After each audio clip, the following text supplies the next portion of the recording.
बिस्मिल्लाहिर्रहमानिर्रहीम। अस्सलामुअलैकुम वरहमतुल्लाहि वबरकातुहू। उम्मीद करती हूँ कि आप सब खैरियत से होंगे। जैसे कि हमने अपने एक टॉपिक का एक चैप्टर का आगाज किया हुआ है जिसका नाम है स्पोर्ट एंड मूवमेंट। तो लास्ट टाइम हमने डिस्कस किया स्पोर्ट एंड मूवमेंट क्या है और एनिमल्स के अंदर स्पोर्ट एंड मूवमेंट किस तरह से होती है और कितनी टाइप्स की होती है।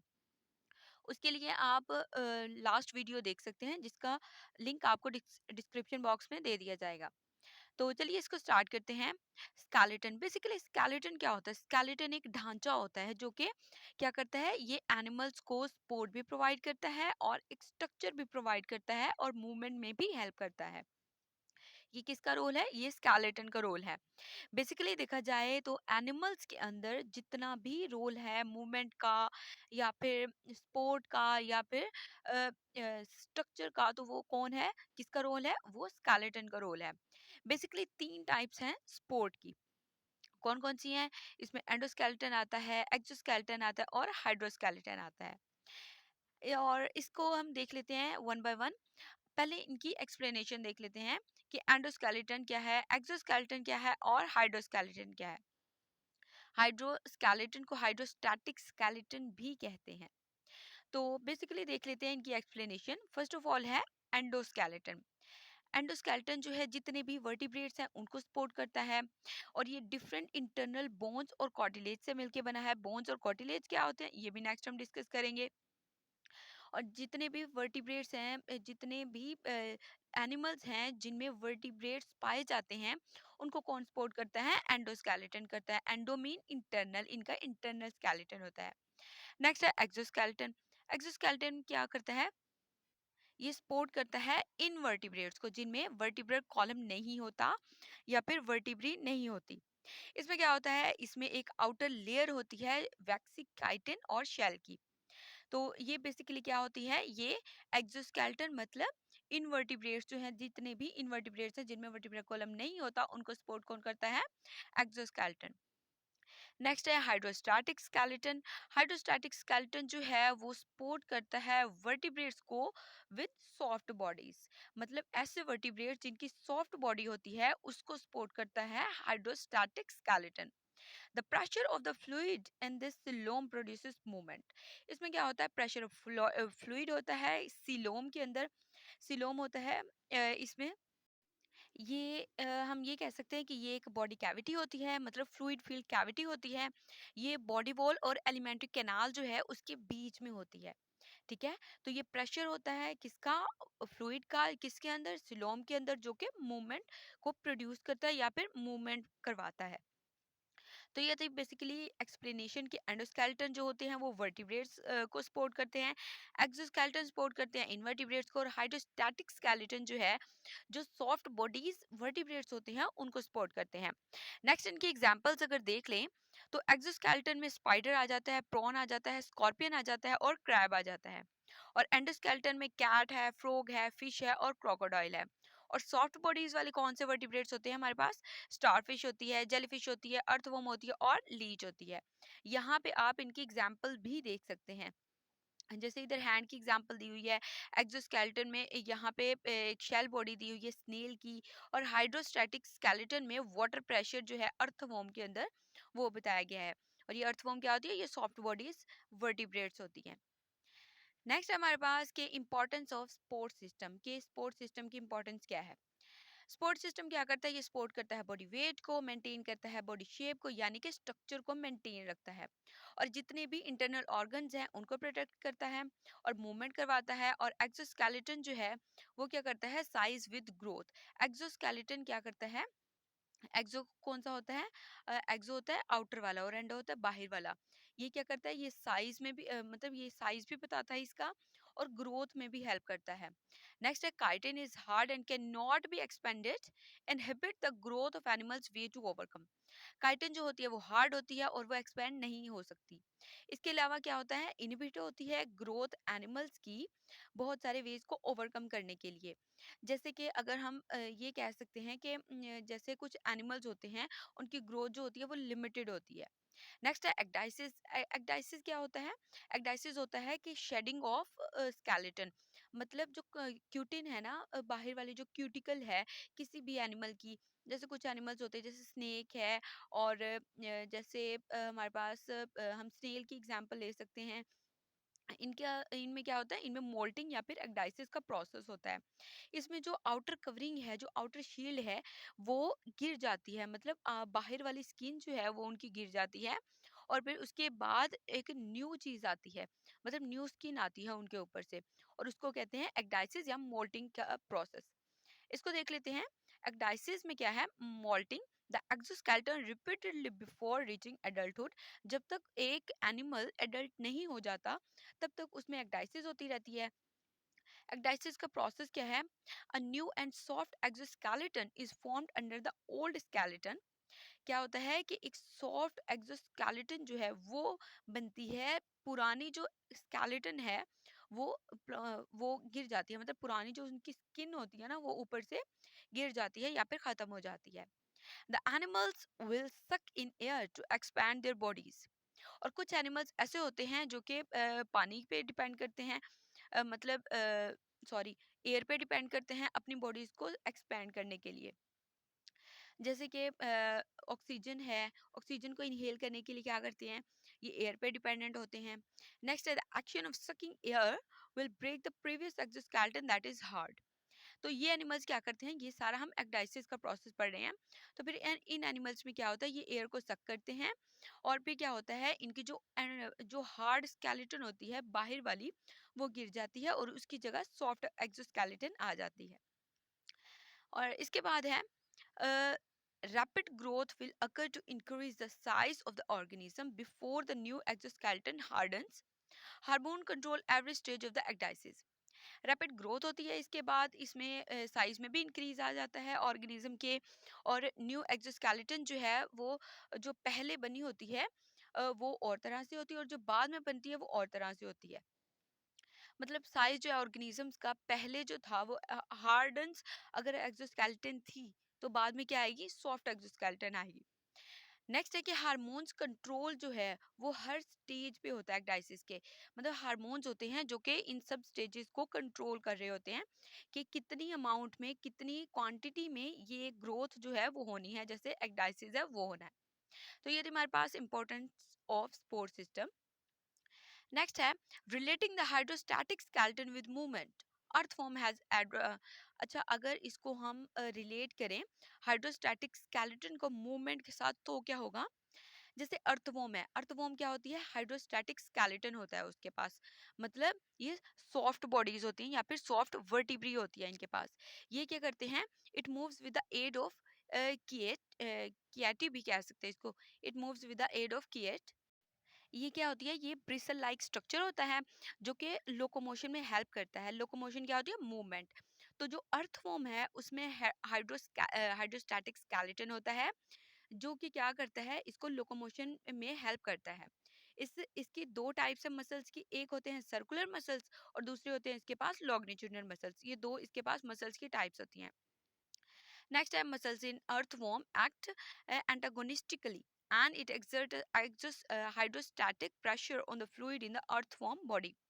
जो अर्थवॉर्म है वो बेसिकली जब जो वाटर के अंदर, मतलब फ्लूइड के अंदर जब वो फ्लो करती है प्रेशर के साथ, तो ये जो इसके एंटागोनिस्टिकली मतलब ये एक्ट करती है, मतलब जैसे आगे आगे आगे की तरफ जा रही है तो इसको जो उसकी साइड है उसको पीछे की तरफ मूव कर रही होती है।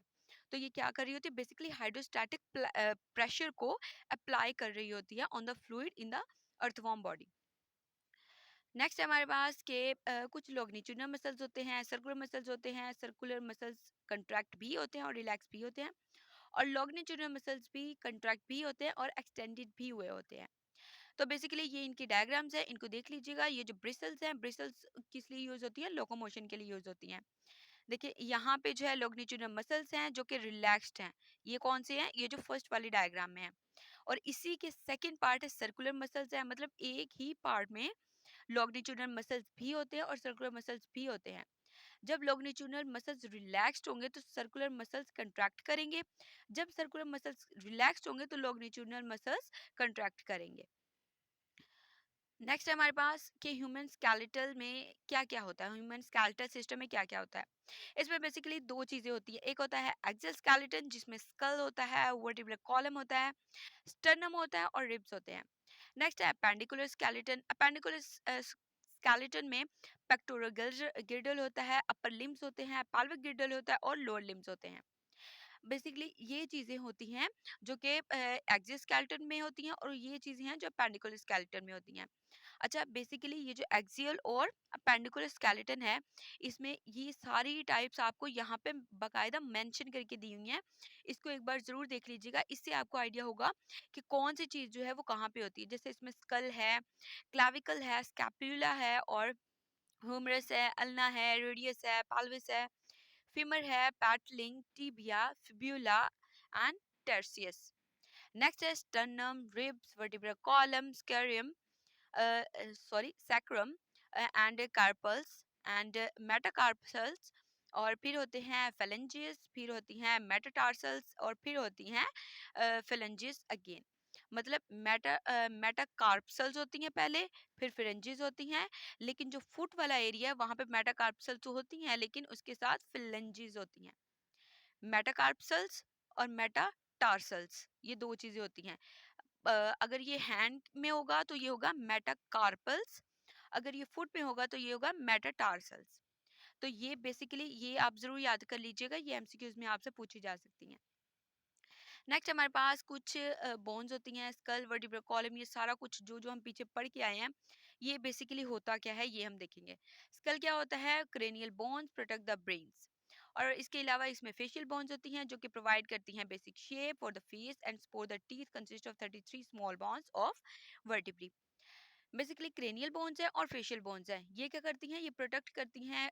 क्रेनियल बोन्स, क्रेनियल निकला है ब्रेन से, तो ये किसको प्रोवाइड करेगा, प्रोटेक्शन ब्रेन को। और फेशियल बोन जो है ये प्रोवाइड करती हैं फेस को, शेप देती हैं और सपोर्ट करती हैं टीथ को। और ये 33 स्मॉल बोन्स होती हैं वर्टिब्रे की।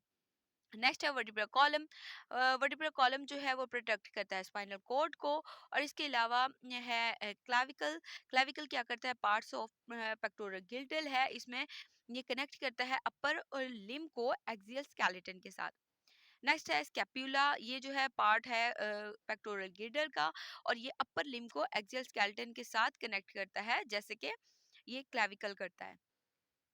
नेक्स्ट है हमारे पास स्कैप्यूला में ही कि इसके पास 12 पेयर्स ऑफ रिब्स होते हैं जो कि ज्वाइंट होते हैं थोरैसिक वर्टिब्री के साथ। नेक्स्ट है 7 pairs of rib connect to sternum and 3 more connect to cartilage. इसमें 7 पेयर्स होते हैं रिब के जो कि कनेक्ट करते हैं स्टर्नम को, और 3 और होते हैं पार्ट्स इसके, या फिर 3 और पेयर्स होते हैं जो कि कनेक्ट करते हैं इसको कार्टिलेज के साथ। और ये क्या करता है, प्रोटेक्ट करता है मेन ऑर्गन्स को। नेक्स्ट है स्टर्नम, इसके 7 पेयर्स होते हैं, इसके पास अपर एंड जो होता है वो ह्यूमरस होता है जो कि कनेक्ट करता है, कनेक्टेड होता है पेक्टोरल गिर्डल के साथ। नेक्स्ट हमारे पास ह्यूमरस, ये क्या करता है, द लोअर एंड कनेक्ट्स, ये क्या होता है, ये लोअर साइड पे होता है और कनेक्ट करता है अल्ना को रेडियस के साथ। और ये क्या करता है, formed from a pair of hip bones, ये हिप बोन्स से बना होता है। नेक्स्ट है पैल्विक गिर्डल। पैल्विक गिल्डर जो है ये कनेक्ट करता है कनेक्टेड होता है एक्सियल स्केलेटन के साथ। और ये नेक्स्ट है अल्ना। अल्ना सॉरी ये पेल्विक गिल्डल की ही आगे थोड़ी सी एक्सप्लेनेशन है कि कनेक्टेड होता है ये एक्सियल स्केलेटन के साथ। और ये सपोर्ट करता है वेट को और प्रोटेक्ट करता है ब्लैडर को। और क्या करता है, रिप्रोडक्टिव ऑर्गन्स को भी प्रोटेक्ट करता है। नेक्स्ट है अल्ना। अल्ना जो है वो अटैच होता है कार्पस बोन्स के साथ रिस्ट बनाने के लिए। नेक्स्ट हमारे पास रेडियस। रेडियस जो होता है अटैच होता है कार्पस से, मतलब बोन से, और ये रिस्ट बनाता है। ये उसी की टाइप है जो हमने लास्ट टाइम पढ़ी, यानी कि ये अल्ना की ही आगे फिर से एक्सप्लेनेशन दी हुई है। नेक्स्ट है रेडियस। रेडियस कहाँ पे अटैच होता है, ये कार्पसर बोन्स के साथ अटैच होता है। नेक्स्ट है मेटाकार्पस, ये होता है फ्रॉम द पाल्म, ये जो पाल्म है, जो हथेली है, उसको बनाता है। और ये अटैच कहाँ पे होता है, ये मेटाकार्पस बोन्स के साथ अटैच होता है। नेक्स्ट है फैलिंग्स। फैलिंग्स जो है ये फिंगर्स बनाता है और अपर एंड ऑफ द फ्यूमर को कनेक्ट करता है पैल्विक गिर्डल के साथ। नेक्स्ट है फीमर। फीमर क्या करता है, ये जो लोअर एंड होता है फीमर का, ये अटैच होता है टिबिया और फिब्यूला के साथ, और फंक्शनली प्राइमरली जो होता है ये एनाटॉमिकली क्या करता है, किसके साथ किसके लिए होता है, ये क्वाड्रिसेप्स मसल्स के साथ होता है। नेक्स्ट है हमारे पास पेटिला। ये क्या करता है, द बोन्स ऑफ काल्फ, काल्फ की जो भी बोन्स होती हैं वो इसमें होती हैं। नेक्स्ट है फिब्यूला। फिब्यूला जो होता है अटैच होता है टार्सस के साथ, और क्या करता है, एंकल करता है। नेक्स्ट है हमारे पास टीबिया। टीबिया जो है ये अटैच होता है टार्सस के साथ, और क्या करता है, ये एंकल करता है और अटैच होता है ये टार्सस के साथ फुट बनाने के लिए। नेक्स्ट है मेटाटार्सस। मेटाटार्सस क्या करता है, ये अटैच करता है मेटाटार्सस को बोन बनाने के लिए, या फिर जो टॉय होती है हमारे, उसको बनाने के लिए हेल्प करता है। नेक्स्ट है centre of gravity. The lower the position of the centre of gravity, the higher its stability, tortoise, mice. And the second part is the giraffe lowers the center of gravity while drinking water so that it does not fall easily. अच्छा, centre of gravity की बात करें और base area की अगर हम बात करें, first of all centre of gravity क्या है कि लोअर अगर होती है पोजीशन सेंटर ऑफ ग्रेविटी की, तो इसकी स्टेबिलिटी जो है वो ज्यादा हो जाती है। जैसे कि टर्टॉइज है, माइस है, इनमें क्या होता है, अगर इनकी पोजीशन जो है वो लोअर हो जाए सेंटर ऑफ ग्रेविटी की, तो इसकी स्टेबिलिटी ज्यादा हो जाती है, तो ये ज्यादा स्टेबल हो जाते हैं। जिराफ जो है अगर उसकी सेंटर ऑफ ग्रेविटी जो है लोअर हो जाए, जब वो पानी पी रहा हो, तो इसका मतलब है कि ये इजीली फॉल डाउन नहीं हो सकता, या फिर फॉल डाउन नहीं हो सकती। नेक्स्ट है the larger the base area the higher its stability. मतलब जो बेस एरिया है वो डायरेक्टली प्रोपोर्शनल है इसकी स्टेबिलिटी के साथ। जितना इसको बेस एरिया दिया जाएगा उतना ही ये स्टेबल होगा। जैसे क्रोकोडाइल्स हैं, क्रैब्स हैं, कैंगरोज हैं, ये क्या करते हैं, ये अपनी टेल को यूज करके इंक्रीज करते हैं बेस एरिया को जब ये मूव नहीं कर रहे होते। तो एक है हमारे पास सेंटर ऑफ ग्रेविटी जो कि इनवर्सली प्रोपोर्शनल है स्टेबिलिटी के, जिसकी एग्जांपल है टर्टाइस एंड माइस। और सेकंड है बेस एरिया, जिसमें है कि स्टेबिलिटी और बेस एरिया डायरेक्टली प्रोपोर्शनल है। इसमें होते हैं crocodiles, crabs and kangaroo. Next है हमारे पास जॉइंट्स। जॉइंट्स क्या होते हैं? A joint is the part of the body where two or more bones meet to allow movement. जहाँ पे दो या दो से ज्यादा बोन्स मिलती हैं उसको हम कहते हैं, वो हमारे पास जॉइंट्स हैं। The human body is a remarkable machine comprised of 270 bones at birth, which later decreases to 206 due to fusion of some of our bones as we age. Basically जब एक इंसान, एक ह्यूमन बीइंग पैदा होता है तो उसके पास 270 बोन्स होती हैं, लेकिन जैसे जैसे वो एडल्ट होता है उसके बाद 206 बोन्स रह जाती हैं, क्योंकि कुछ बोन्स की फ्यूजन हो जाती है जैसे जैसे एक इंसान बड़ा होता है। The joints connect bone to bone and there are 360 joints in our bodies. Total कितनी है? 206 बोन्स हैं और 360 जॉइंट्स हैं ह्यूमंस बॉडी में, क्योंकि ये बोन टू बोन जोड़ते हैं तो इनकी जो क्वांटिटी है वो ज्यादा है। नेक्स्ट हमारे पास टाइप्स ऑफ जॉइंट्स। कितनी टाइप्स हैं? बेसिकली तीन टाइप्स हैं, that is immovable, slightly movable and freely movable. Immovable, the two or more bones are in close contact but no movement can occur. अगर दो या दो से ज्यादा बॉन्ड्स एक दूसरे के साथ कांटेक्ट में है, एक दूसरे के साथ जुड़ी हुई हैं, लेकिन वो मूवमेंट नहीं कर पा रही, तो उसको हम कहेंगे इमूवेबल जॉइंट्स। तो इसके एग्जांपल हैं the bones of the skull, the joints of the skull are called sutures. Basically ऐसी बोन्स जो कि एक दूसरे के साथ जुड़ी तो हुई हैं लेकिन वो मूव नहीं कर पा रही, वो होती हैं इमूवेबल। जैसे कि स्कल की बोन्स होती हैं हमारे पास।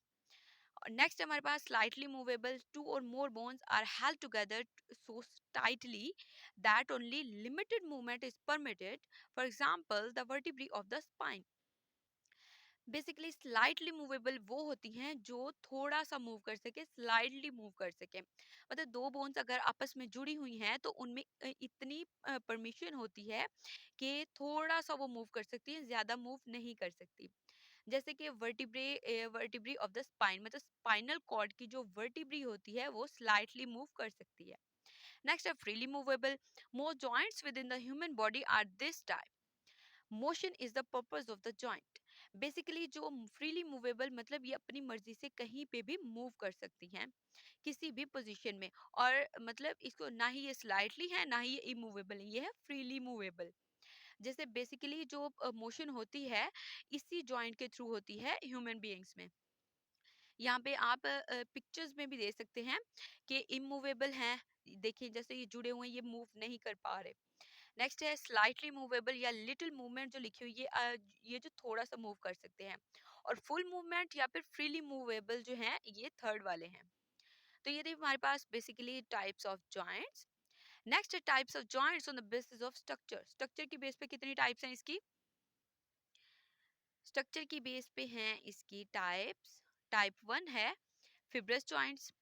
Fibrous joints क्या होते हैं? Fibrous joint is where the bones are bound by a tough fibrous tissues, and these are typically joints that require strength and stability over range of movement. Fibrous joint ऐसे joints होते हैं जो कि bones को जोड़े रखते हैं tough या fibrous tissues के साथ। ये टिपिकली ऐसे जॉइंट्स होते हैं जिनको स्ट्रेंथ रिक्वायर होती है और स्टेबिलिटी रिक्वायर होती है रेंज ऑफ मूवमेंट के लिए। मूवमेंट करने के लिए इनको स्टेबिलिटी भी रिक्वायर होती है और स्ट्रेंथ भी रिक्वायर होती है। नेक्स्ट है कॉटिलेजनस। कॉटिलेजनस जॉइंट्स में क्या होता है? ये वो बोन्स होती हैं जो कि यूनाइटेड होती हैं बाय फिब्रस कॉटिलेज और हाइलाइन कॉटिलेज। नेक्स्ट है साइनोवियल जॉइंट। साइनोवियल जॉइंट जो होते हैं वो ऐसे जॉइंट्स होते हैं जिनको अगर हम एक्सप्लेन करना चाहें तो हम ऐसे करेंगे कि प्रेजेंस होती है फ्लूइड फील्ड जॉइंट कैविटी की, मतलब एक कैविटी होती है जो कि फ्लूइड फील्ड होती है और उसके पास फिब्रस कैप्सूल भी होता है। ये फ्रीली मूवेबल भी होती हैं और इनका जो इनको क्या कहते हैं, मोस्ट कॉमन टाइप है ये जॉइंट की जो कि ह्यूमन बॉडी में पाई जाती है। तो यहाँ पे इनकी एग्जांपल्स आप देख सकते हैं पिक्चर्स के अंदर भी। नेक्स्ट हमारे पास types of joints on the basis of function. Function की बेस पे है synovial joint and diarthrosis and synarthrosis and amphiarthrosis. First of all है साइनोवियल फ्लूइड। ये क्या होता है? ये विस्कस होता है, फ्लूइड होता है इसकी कैविटीज के अंदर। जैसे कि साइनोवियल जॉइंट्स जो हैं उनमें फ्लूइड फील्ड कैविटी होती है जिसका मेन पर्पस होता है कि फ्रिक्शन को रिड्यूस करना है। दो अगर आर्टिकुलर कार्टिलेज हैं तो उनमें जो उनमें जो फ्रिक्शन हो रही है उसको रिड्यूस करना किसका काम है? साइनोवियल फ्लूइड का। नेक्स्ट है डायथ्रोसिस। इसमें क्या होता है? A joint that can move freely in various planes. जैसे फ्रीली मूवेबल जॉइंट्स है हमारे पास, उनको क्या कहते हैं? डायथ्रोसिस भी कहते हैं। नेक्स्ट है सिंथ्रोसिस। इमूवेबल जॉइंट होते हैं जिसमें दो बोन्स कनेक्टेड होती हैं बाय फिब्रस टिश्यूज। ये जो हम पीछे भी पढ़ के आए हैं इमूवेबल जॉइंट्स। नेक्स्ट है एम्फियरोथ्रोसिस। इसमें क्या होता है? ये स्लाइटली मूवमेंट होती है जॉइंट्स की। इनमें क्या होता है? सरफेस बोन जो है वो लिगामेंट्स और कार्टिलेज के थ्रू कनेक्टेड होती हैं। और ये स्लाइटली मूवेबल, इमूवेबल और फ्रीली मूवेबल ये हम पीछे भी पढ़ के आए हैं, ये उनके सेकंड नेम ही हैं। तो ये था हमारा आज का लेक्चर। होप सो आपको कॉन्सेप्ट क्लियर हुए होंगे। अगर कोई भी इशू हो लेक्चर के अंदर तो आप कमेंट बॉक्स में पूछ सकते हैं। और नेक्स्ट लेक्चर के लिए हमारे साथ बने रहिएगा और दुआ में याद रखिएगा। अल्लाह हाफिज।